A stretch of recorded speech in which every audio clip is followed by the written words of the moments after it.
Hello, my name is Rupert Pilsner, and welcome to this week's edition of Mowing with Rupert, the show for the mowing enthusiast that wants to have fun mowing and do a great job.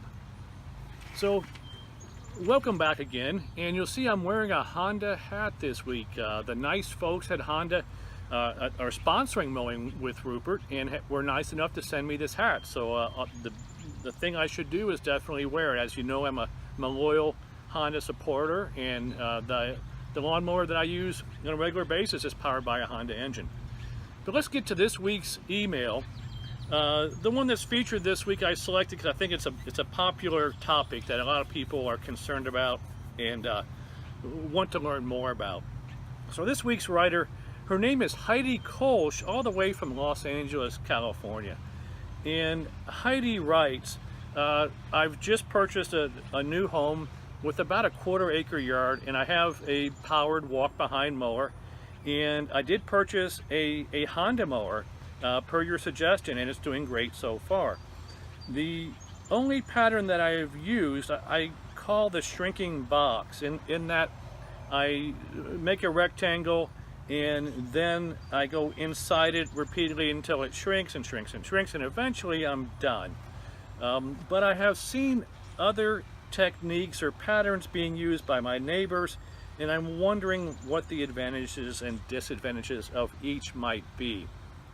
Well, Heidi, that's a great question, and I've used a lot of different patterns over the years, and I use them for different situations. But let's talk about your yard. Let's assume it's a rectangular yard of some sort, and the current pattern you're using, the shrinking box as you call it, looks like this, where you go around and then you go inside the box until eventually you finish in the middle, and then it's time for a refreshing beverage of some sort.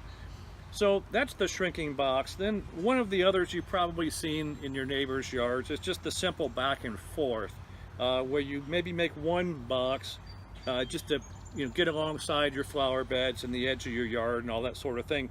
And then you do a back and forth, just simple back and forth, going in the long direction. And that will give a more aesthetically pleasing look, and it'll be more uniform. And then probably the third one that you'll see pretty commonly in different yards in the neighborhood, I would call the 45-degree or the diagonal cut, and it looks something like this. Of course, so you have to go back and forth like this, but you're doing a diagonal pattern, so to speak. So those are the three main patterns I think are commonly used. Each one has its advantages and disadvantages. So starting from the top, the shrinking box is probably the most time efficient, and I actually did a study this week where I took a 50 foot by 100 foot rectangle and timed using the shrinking box versus the back and forth, and both were approximately 10 minutes. I think the shrinking box may have been 15 seconds faster, but that's within the error that's inherent in either method. So these are about the same for time. Shrinking box may be slightly faster, but I think the back and forth method actually looks a lot better. And so that's a little bit about those two. So Heidi, you might try the back and forth next time. Make one full rectangle and then work inside that, just back and forth. Another method that you'll see, and is probably the most attractive and the least time efficient, is the 45-degree diagonal. I use this sometimes in my front yard. It gives the best aesthetic look. However, it's the most time consuming, so it's really inefficient because you're going in these, making these short runs back and forth.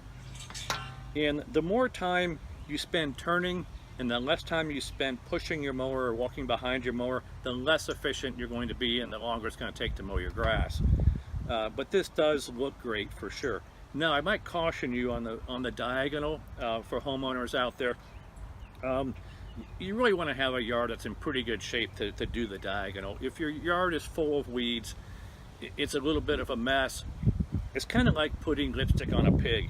You really don't want to do that. Your neighbors are going to laugh at you. They're going to say, hey, his yard is really poor. He has weeds, but yet he's attempting to pull off the diagonal. And it's it's not a good thing.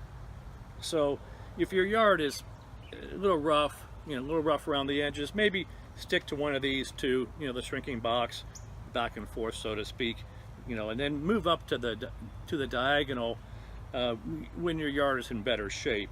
And I do recommend, switching between maybe the back and forth and the diagonal, and you may run your back and forth alternate with, going this direction, and then do the other, and it'll give kind of a cross hatch like you see in the outfield of a nice, baseball field.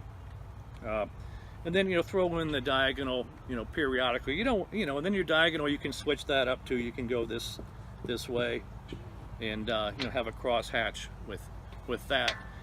For your backyard, which people don't really see and don't really care that much about, just do whatever's fastest. That's what I do.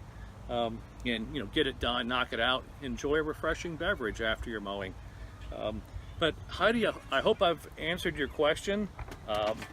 And mowing patterns is something that makes mowing interesting, and it's good to switch it up and do something different periodically.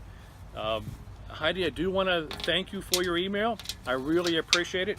And viewers, to go back and look at some of the previous episodes of Mowing with Rupert, and to see this episode, you'll see it on just do a search on YouTube for Rupert Pilsner, and you'll see the Mowing with Rupert episodes, and you can find them there and enjoy them and refer back to them as needed for your, to up your mowing game.